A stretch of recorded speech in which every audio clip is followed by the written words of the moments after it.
Before the video starts, I want to say a gigantic thank you to every single one that watched the last video and wrote a comment, liked, whatever. It absolutely blew up. I think after 3 days we were 1,000 something views. We had over 30 comments asking for settings and just being really nice with me. Yeah, I was really happy to see that, and I didn't expect it at all. I put in a lot of effort into that one single montage, and yeah, I'm so happy seeing all of those views and all of those positivity coming back from it. That's why I made the video today, and yeah, I would say we just go straight into it. A lot of you asked for my settings, my crosshair, and everything else under the last video in the comments. So I took you to the beautiful map of Anubis, my favorite spot to take screenshots or just relax, look at the map. We're gonna look at my settings today. Yeah, from aspect ratio to res to crosshair view model, whatever, everything is going to be covered today. I'd say we start with the whole console stuff first. So we go into our console that you have to activate the settings first under game, and the very first thing here, go into enable developer console, put on yes, and then you can just bind a key somewhere around here. I don't know where, you have to find it, but it says here toggle console, and you just bind a key. I put it to this key, and yep, then you can open your console, and let's see what we can do first. First we go for view model FOV, which is 110 for me. Doesn't change because it's saved in my config usually. And then we go onto offset X, which I put to 5. Also doesn't change anything because config. And then Y we put to 5. That never gets saved for some reason. I always put it into my config, but nothing happens. And yeah, it just pushes out the view model a bit, as you can see. I usually never touch the Z option because it just changes the height of your view model. I used to play only left-handed, but since that option doesn't exist in CS2 yet, I have no other choice other than playing right-handed, which is really distracting at the beginning, but I got used to it. There's nothing else I really have in the console. Yeah, the rest is in my config that I put in the description of the video if anyone wants to download it. It's basically the whole fixing delay that CS2 has thing. It's just a lot of technical stuff that you should do every time you start CS. And it will 100% change how the game feels to you. So let's go into the actual settings. We start at video. The very first thing, overpass doesn't really matter what I have in the background. I have my brightness at 85. You can put it to 100. It's not that bad. It is quite bright. But still, it looks really good. Makes the lighting look really good.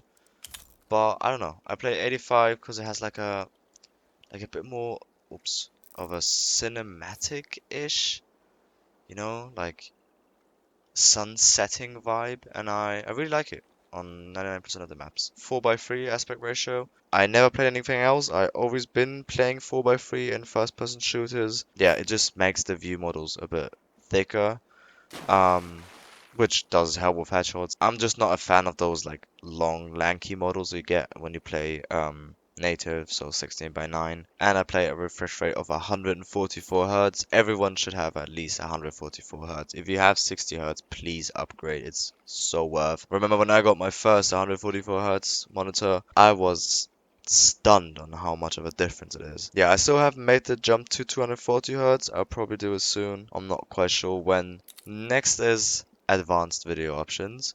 I put boost player contrast on because it does help a bit with visibility. If you have it off, it's not that big of a difference in my opinion. VSync always off. I don't know, just a habit. I've been always doing it, and I will always do it. Yeah, anti-analyzing. I usually turn that off too, but I mean, look at how stunning this game looks. Global shadow quality is the first secret tip I got for you. Put shadow quality to really high. It doesn't matter if it's a neutral light or if it's light from lamps. It works really well. On vertical, for example, I have that a lot where I can just see the shadow before I see the enemy, which is really good. And it's basically like a mini wall hack, I guess. Model textural detail. I put it on high since I want my knives and my skins I hold in my hand look good. Yeah, texture filtering mode, same thing. I want good textures. Shader details. I mean, look how good this game looks. If you would have told me like 4 years ago that CSGO can look like this good without even having ray tracing on anything,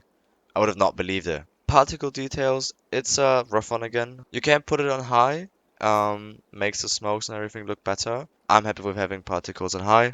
The smokes looks really good, but you can also play it on low. Ambient occlusion, I always turn it off. I don't know, same habit. High dynamic range, performance, because even I could go for quality. Don't get me wrong, makes the game look even better, but it gives you a big FPS boost. I got like 40s to 60 FPS out of it. Super resolution. It only really matters if you're doing like a movie or like a really sick recording, but not for like the normal average player. If you play like just normal, then you can just disable it or put it on a low one. I have it on disable, but don't put it on performance or balance. It will make the game look extremely shit. NVIDIA Reflex, low latency. If you have an NVIDIA graphics card, I can only recommend you to put this on. It is really good. Next up to the game options. Player pings also a little secret tip.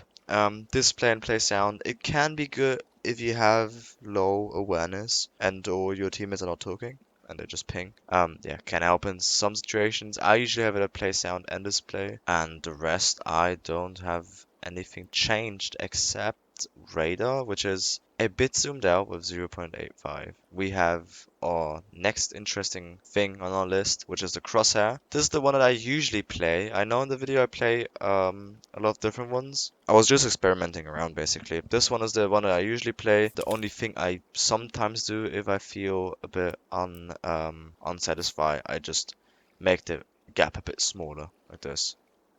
But that's basically it. Good. Key bindings, there's nothing really that I've changed. But now the interesting bit is my sensitivity. I play 800 DPI with 2.65 in-game sense usually, which is really high. I've heard people play higher than that, but that is already really high. I swapped down to 2.15 a few days ago, which was a bit too slow for my taste, and I've gone to the middle, I'd say, with 2.30 for the last few days, and I think this one is the one I'm gonna keep. It's basically a clean 360 for my mouse pad. Where can I try it out? I guess I can just do it on this door. So I just do one 360 here, and my mouse pad ends here. So it's one clean 360.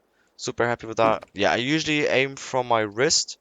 There is rarely any shoulder movements involved. I've never really aimed with my shoulder, and that's usually a thing you do with low sens. Last but not least, I want to include a little bonus being how I prepare or how I warm up for matches. It's usually the same thing over and over again. I usually play 10 to 15 minutes of deathmatch on custom servers, free for all, everyone against everyone, no teams, not the normal game mode that we have in CS. On deathmatch, you should definitely try a variety of guns, the Deagle, the M4s, the AK, the op maybe, so you get a bit warmed up and you can head into retake, which I do usually. 10 to 45 minutes, depends on how well the game is going, how well I feel. It's important that you play both sides on retake, but with the new update from xplay.gg, which is like the main retake provider on CS2 right now, they basically brought back the whole CSGO retake, which is really good.